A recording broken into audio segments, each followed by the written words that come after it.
Welcome to this, your daily briefing. We thought we were getting a little bit of momentum going, a little bit of heat coming up from the wheels.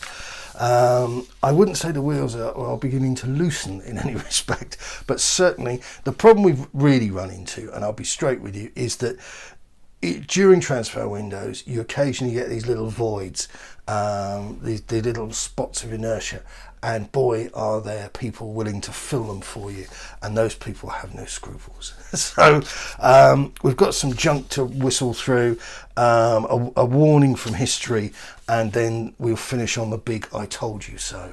So, I mean, I know, listen, I know we've had a couple of people raise their hands and say, can you let off streamers and smile more? But you don't come here for lollipops and unicorn stickers, please. You don't, do you? Hopefully you don't go to anybody for those sort of things. Particularly strange, but yeah, we're in the race. You didn't know that, did you? Yeah, we're in the race. Arsenal and Tottenham and Everton are slugging it out. No, I can't keep up the pretense. This is a load of old toffee about Joaquim Correa and a transfer festival for the Lazio striker. He's not bad news. I mean, he's not dreadful. The Argentinian is worth, according to Transfermarkt, 27 million quid.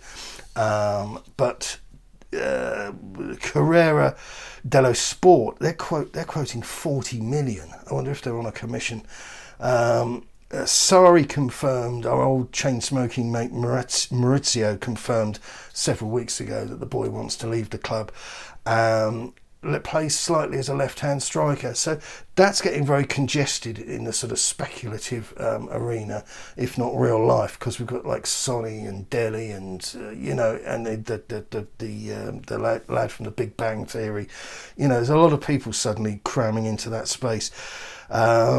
40 million just seems to me extraordinary, but then it gets worse, and I look at his last two seasons before last, and last season he made 30 and 28 appearances respectively, so he's had plenty of time on the pitch, but he's been subbed off it 11 times the season before last, 15 times last season, and the most he's generated is 9 goals.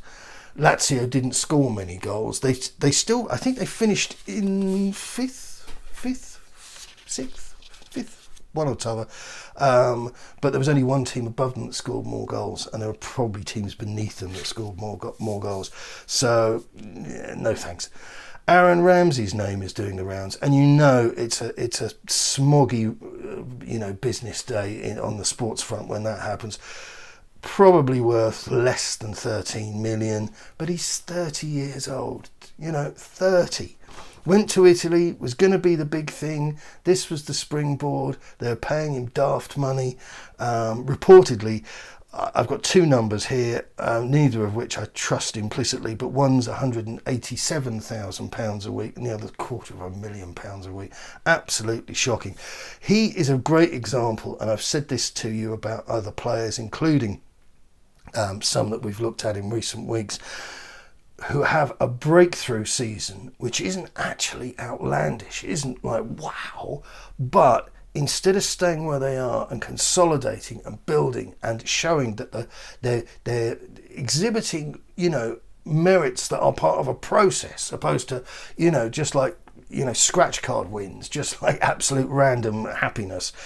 They go off and they and this guy they've burnt their fingers in Italy with him.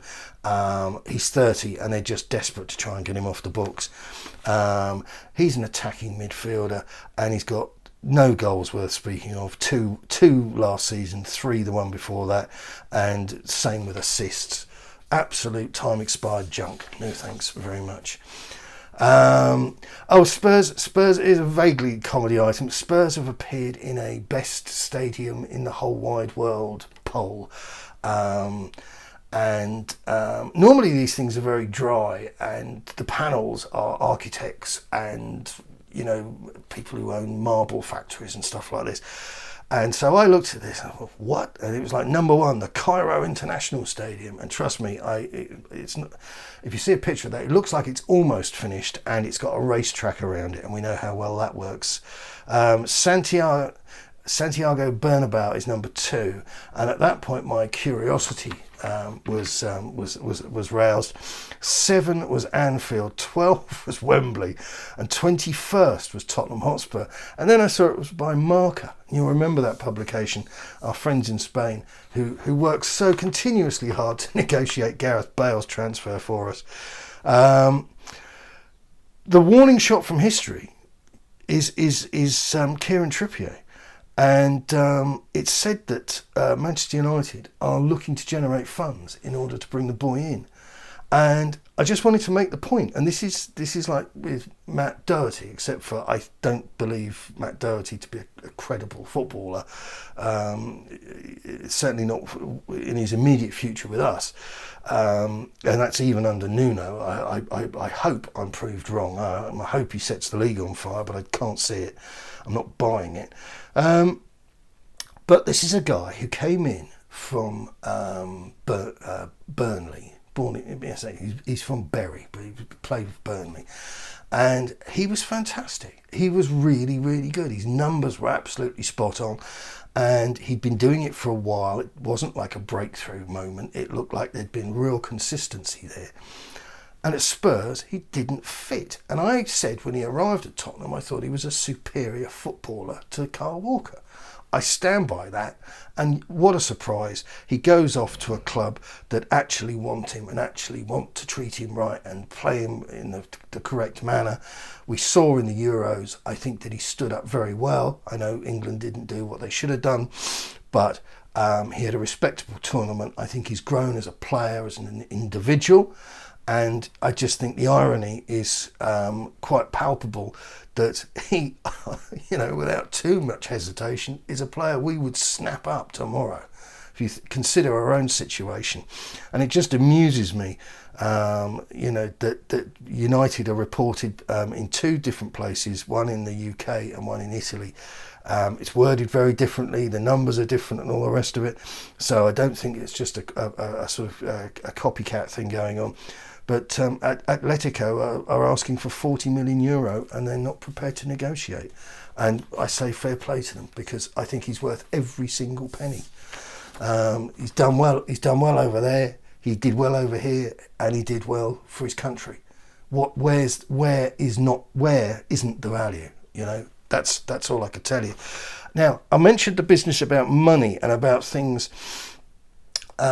People getting overexcited. And I know, look, I like to get excited, but what I don't like is having my time wasted. All right, so hopefully that doesn't make me a terrible old bore. But I warned you about this business with Cristian Romero and the fact that all the sources in Italy were quoting one number and everybody on the other side of the fence were quoting another. And I took a stab at it and said that I thought, maybe 42 million. I remember saying that. I didn't think the number, because there were a number of people who are regarded as very high-class journalists were wheeling out numbers that were much less than 40 million. And it just didn't make any sense. I got the feeling that they were being fed by the club and told where Spurs were bidding at. And there's a big difference between where a club is bidding at and what the club is prepared to sell at. And in the middle of there is a time zone, a land that time forgot, called the place of time wasters, tire kickers.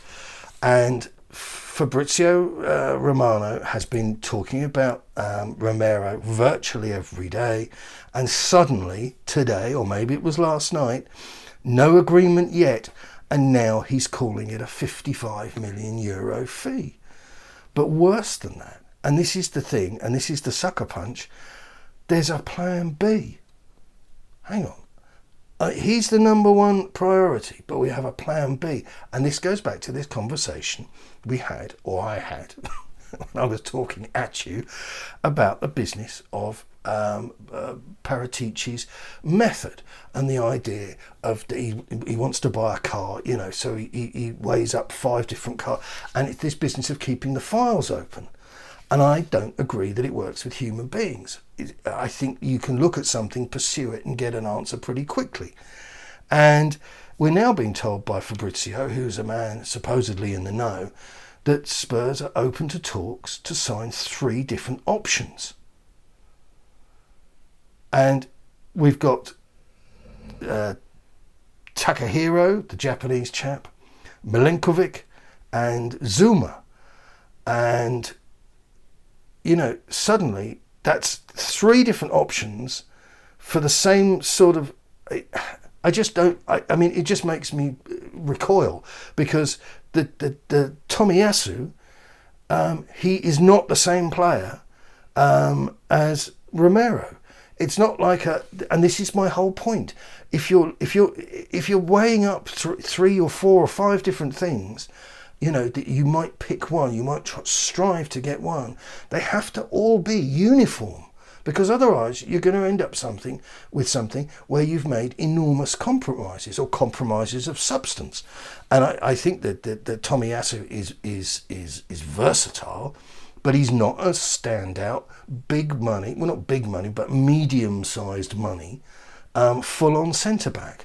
And none of the others. I mean, Zuma's probably 25 million euro, Milenkovic 15, 20, you know, if somebody else was interested. You know, just go out there and buy the thing that works. Buy cheap, buy twice is something that has very, very, very rarely worked for Levy. And if it has worked for Levy, it's not worked for Spurs, because all the players... I mean, the ideal scenario we've had this week with Toby leaving. We got back in cash by the time he'd hit the ripe old age of 32, I think probably more than we actually spent on him. I mean, it's just ridiculous. But that's a good example of how a football club, you know, dots the I's and crosses the T's, if you like, and comes out a winner.